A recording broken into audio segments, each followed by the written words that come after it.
Hey guys, LevelCap here. Today is Monday, which means it's time for an episode of Loadout, the series where you guys, the viewers, get to pick a gun and customization for me to use. The way you do this is you leave a comment down below letting me know what kind of weapon and accessories you'd like me to run with, and I will pick one of the top rated comments for the next episode. Today's top comment comes from John Tamura. He says the US MARSOC Loadout, which stands for US Marine Corps Special Operations Command. Assault class SCAR H, hollow sight, laser, angled foregrip, muzzle brake. Sidearm is the M1911, ghost ring, compensator, and flashlight. Then we have the M67 frag grenade. Medic bag, M320 high explosives.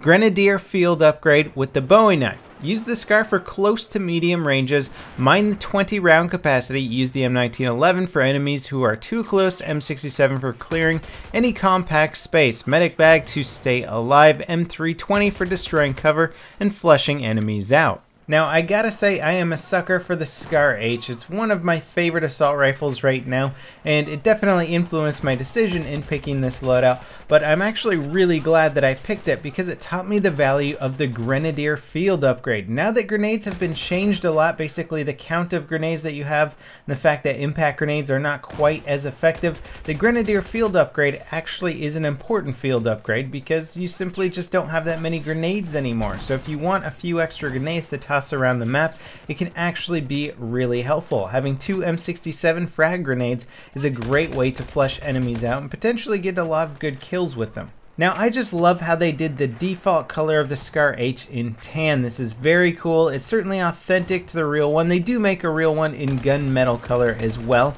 but SCAR H in tan, there's just something awesome about it. It's kind of designed for Middle Eastern to desert warfare, blends in with those kind of environments, and it's very cool that it's just the default color of this weapon. The EOTech hollow sight certainly ties this kit together, and it definitely does remind me of a US soldier. Now, something that's interesting about the SCAR series of weapons is that they come in both a 5.56 form factor as the SCAR L, the SCAR Light as it were, and then the SCAR H, which shoots a 7.62 round. Now, Battlefield 3 had both the SCAR L and the SCAR H. The SCAR L in that game was actually the assault rifle, and the SCAR H was a carbine, which didn't make a whole lot of sense, and they actually updated that for BF4. However, the SCAR L got left behind. Now, what's interesting about this is that the SCAR L was being designed as a replacement for the M4, and they later decided that they didn't really need it, so the US military didn't really invest a lot in that, but they certainly did take the SCAR H because they still needed a good 7.62 platform. So the choice to actually remove the SCAR L from Battlefield 4 is a choice that was similarly made by the US military. Not that there's anything wrong with the SCAR L at all. It is a fine weapon, it just wasn't a cost-effective replacement for the M4. And as I'm maneuvering my way around this map, you're gonna see me get front knife killed without the option to counter attack. I don't know why this happens all the time.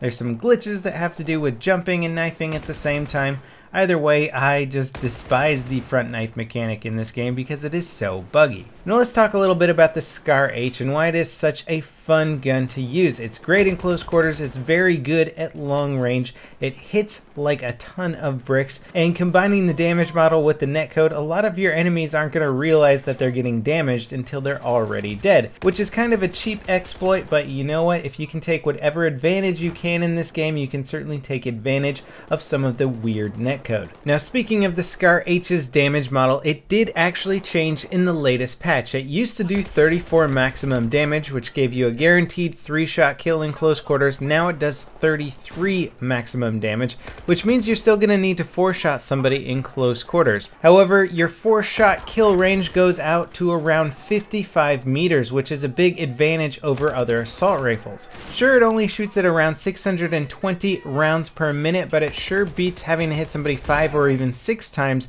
at that kind of distance. So the SCAR H is very good for dropping targets at range, and if you can sneak in a few headshots here or there, you're going to make that process even faster. The laser sight is a nice addition for close quarters, but you're definitely going to want to make sure to turn it off at medium to longer ranges. This is something that I think requires a lot of practice to basically get good with and get the most effect out of the laser sight, because it really is going to be a hindrance at those longer ranges. Again, if you have the option between green and red laser sight, I recommend going green laser sight just because it looks cooler and potentially it might give you a slight advantage over the red, just because as green is generally associated with allies versus red, which is associated with enemies. Now, things you should know about the Scar H in order to be more effective with it in infantry combat is that it can down 2 people per magazine. 3 is going to be a bit lucky with this gun. It has a 20 round magazine, and even though the rounds do considerable damage just on average, you're probably going to go through about 10 shots at least for one target. So just keep that in mind. Luckily, it has a very fast reload. So for most situations, I was able to reload between each kill. You're not going to have any problems with getting caught in between reloads with this weapon. Now, as I make my way further into the aircraft carrier in this clip, approaching A point, I'm being somewhat sneaky here. Take out a few guys around the point itself and then get on the flag to actually burn it down. And this amazing thing happens, which is just a great example of why I really hate the battlefield spawn system right now.